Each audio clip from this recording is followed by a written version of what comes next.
Judge, we've tendered a disc to the court today in supplemental discovery and also to defense counsel. This was the disc we talked about this morning before the court.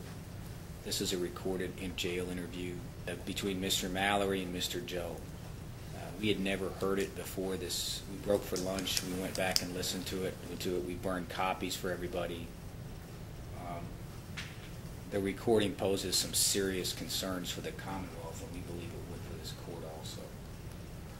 Judge, I think the court needs to listen to this before we proceed any further. We can do it on the record, or the court can do it in chamber. It involves Mr. Mallory visiting Mr. Jones, and the court can draw its own conclusions, but they discuss Mr. Mallory's testimony.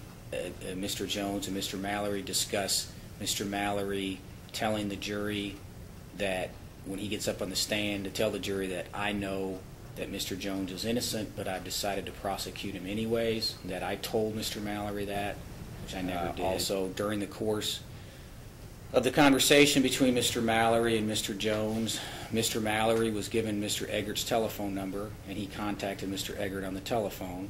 That is on the recording. Wait a minute, contacted him on the telephone while he was in the middle of the interview with Mr.? That is correct.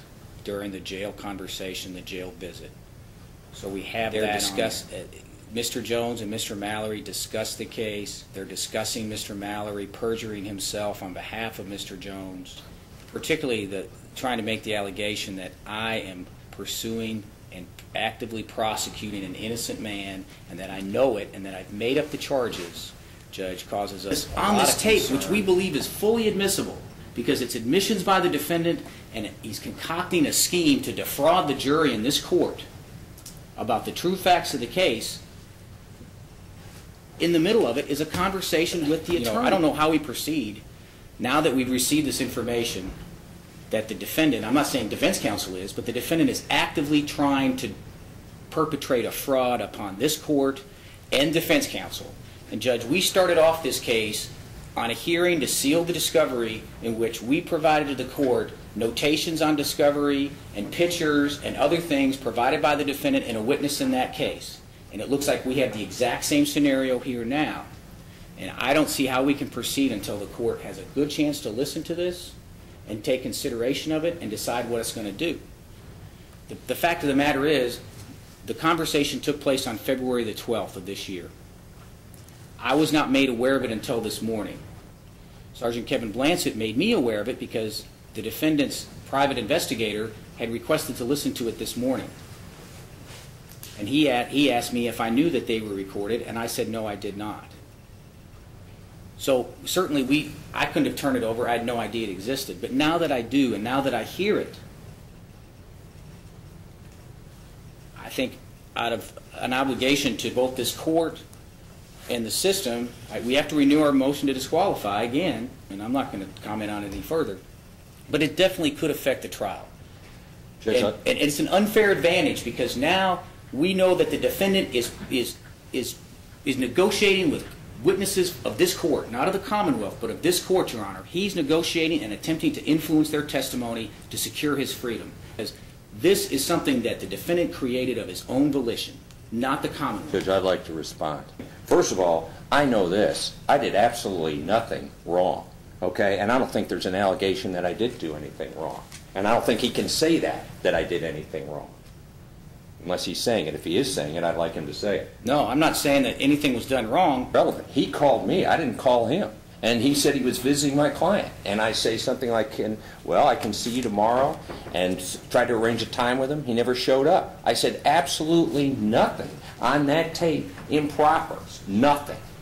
All right?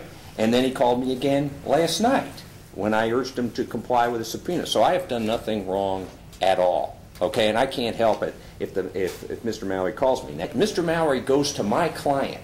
They knew February 13th that he visited him because that's when they got the jail records. That visit was no secret. Mallory came to him. He couldn't go to Mallory. Mallory jumped in head in front of a woman and talked to him.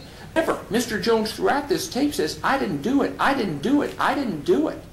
In terms of these so-called tell the jury what to say, you could put, I guess, any number of spins on it, but really My client says he didn't do it and that Mallory has lied on him. We just found out about this tape recording, so we ran over there this morning. I still haven't heard it, and I heard it the first day.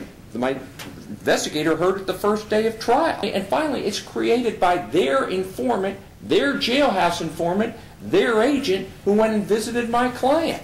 And I would seriously take exception to this idea that I have a duty to inform them when Mallory calls me. That is not my duty. And in fact, I didn't discuss anything with Mr. Mallory because I wanted him to talk to an investigator so there would be a witness there. Okay? So I have done nothing wrong. Absolutely nothing wrong at all. I'm on tape so you can hear what I said, and there's nothing improper. He's put a suborning perjury, a fraud on the Commonwealth. If Mr. Jones is innocent, there's no fraud at all. The fraud is Mallory. Again, he tells Mr. Mallory, you need to tell them the prosecutor told you to lie on me. You need to tell them that the prosecutor knows I didn't do it. We didn't know about this until Sergeant Blanchett told us. They didn't start recording these conversations until very recently. I didn't know that they had. They never informed us. So there's no bad faith on us withholding it. You don't exclude evidence because it comes late when there's no bad faith. There's no case law that says that. We were not aware of it because we couldn't have been aware of it because they never told us they were recording these conversations. Mr. Mallory, we never asked him to go there. He's not our agent. We've never asked him to go talk to any witness ever. They're trying to subvert this jury process by perpetrating a fraud on everybody. When they say they, that would include Mr. Mallory. And if their version is right, Mr. Mallory went to him. And we submit it's already subverted because Mallory lied to begin with. Now, Judge, beyond that, we will move heaven and earth to get the case to trial. I mean, honest to God, we will. My client's been in custody, however this falls, since a year ago, more than a year. Apparently the sheriff has secured 50 people, which is a jury. They're out there. We can proceed. We're ready to proceed. We believe that this should be excluded, but we will proceed with this trial. What's the status for the jury now?